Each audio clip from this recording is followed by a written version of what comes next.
As a stimulant or sedative, it is legal in much of the U.S. It's low cost and readily available. But there are growing calls for regulation and concerns over the safety of what's known as Kratom. Stephen Romo explains. I'll never forget, those words. He's unresponsive, Nearly 2 years ago, Trish Bisson's son, C.J. Hollowak, collapsed at work and died at just 33. I'm confident that it was Kratom that killed him. Sold readily at smoke shops, convenience stores, and gas stations, Kratom is derived from a plant from Southeast Asia and often marketed as a supplement to boost energy, manage pain, and even possibly help kick addictions. It can be bought in liquid, tablet, or powder form. Small doses, the DEA says, provide a stimulant effect. High doses, a sedative effect. And it's big business, forecast to be a nearly $16 billion industry by 2032. Bisson says CJ was taking a concentrated liquid form for pain after breaking his arm in 2021.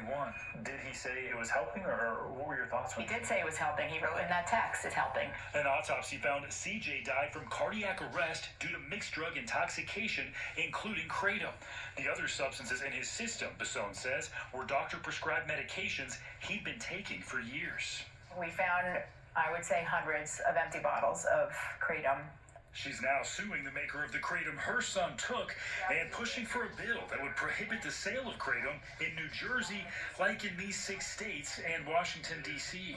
Take it off the shelves. It's as simple as that. But down in Houston, Madeline Sklar credits Kratom with saving her life.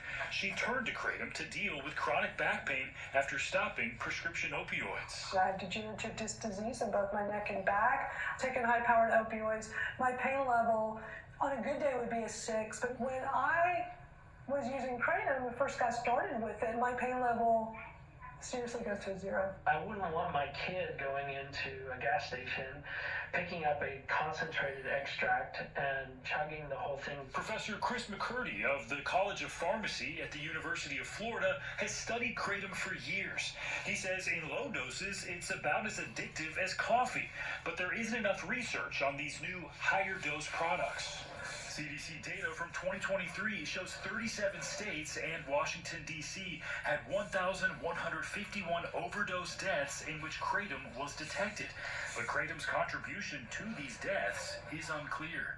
The FDA doesn't regulate it, but warns the public against the use of Kratom for medical treatment. The products are on the market because they are treated at this time as a food or a dietary ingredient. The American Kratom Association accuses the FDA of a relentless campaign to keep Kratom off the market rather than ensuring consumer safety. The FDA did not respond to our request for comment. Her having her share her experience with Kratom. I met her on TikTok. Sklar, who hosts a podcast about Kratom, says she's far from the only success story. But even she agrees more laws are needed.